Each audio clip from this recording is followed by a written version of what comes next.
howlgalkan oo ahaa mid qorshaysan oo xiliyadii la soo dhaafay ciidamada booliska magaalada Cadaado ay ka fuliyeen xaafadda Waabari ee magaalada Cadaado ayay ku soo qabteen 8 caruur ah iyo hooyadii dhashay oo muddo 2 sano iyo bar ah uu raadinayay aabaha dhalay caruurtaasi oo ku sugnaa magaalada Qardho محمود محمد علي نور oo ah aabaha dhalay 8 caruurta ah oo qaab safar ah ku yimid magaalada Cadaado ayaa waxa uu xaqiijiyay in 2 sano iyo barkii la soo dhaafay uu raadinayay ilmahani oo hooyadood kala soo tagtay kadib markii uu soo kala dhex galay isfaham waa dhanka diinta ah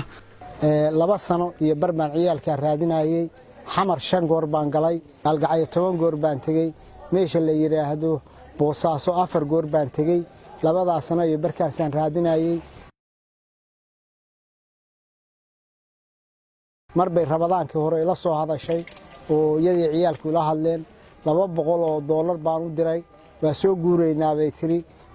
dabadeed 100 waxaan ku diray gabadha ay dhashay 300 baa iga gaartay dabadeedna telefoonadii waa dansadeen inta ma seexan ma jiifsan saasaan u wareegayay waxay ku nool yihiin ma aqoon waxaan dhalay bay ahaayeen dadka gabadhan anaga xaq isu kaayahayaan ma jiro dadaanu kala tagnay way sharciga Ilaahay maan ku kala tagnay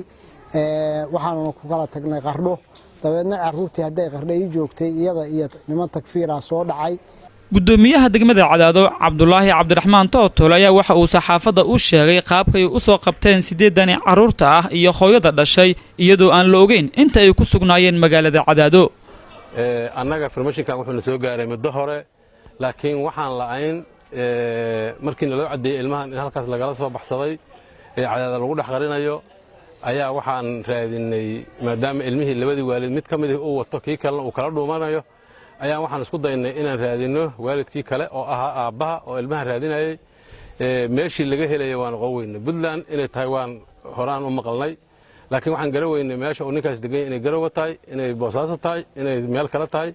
muddo fara badan ayaan waxaan ku raad joognay marna Garowe wacaynay marna Boosaaso wacaynay Ilaahay fadligiis markii dambe information aan helnay ninka reer Qardho inuu yahaan helnay Qardho ayaa wariyaal deegaanka joogan kaashanay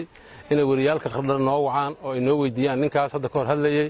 adiga sidaas ayaan ninkii ku helnay ninka asoo Qardho iska jooga halka fadhiya Maxamuud Axmed Cali ayaa la yiraahdaa halka ninka fadhiyo odaga waa yeelka waaye asagoo Qardho jooga oo aan ogeyn ilmihiisa 2 sano raadinay ayaan wacnay noo imaanayno cidna la hadlin markuu yimidna shala gala maqribka bacdi soo galay xalana ilmihii waan ka howlgalnay Jeylaani Xasan Cusmaan warbaahinta qaranka Soomaaliyeed magaalada Cadaado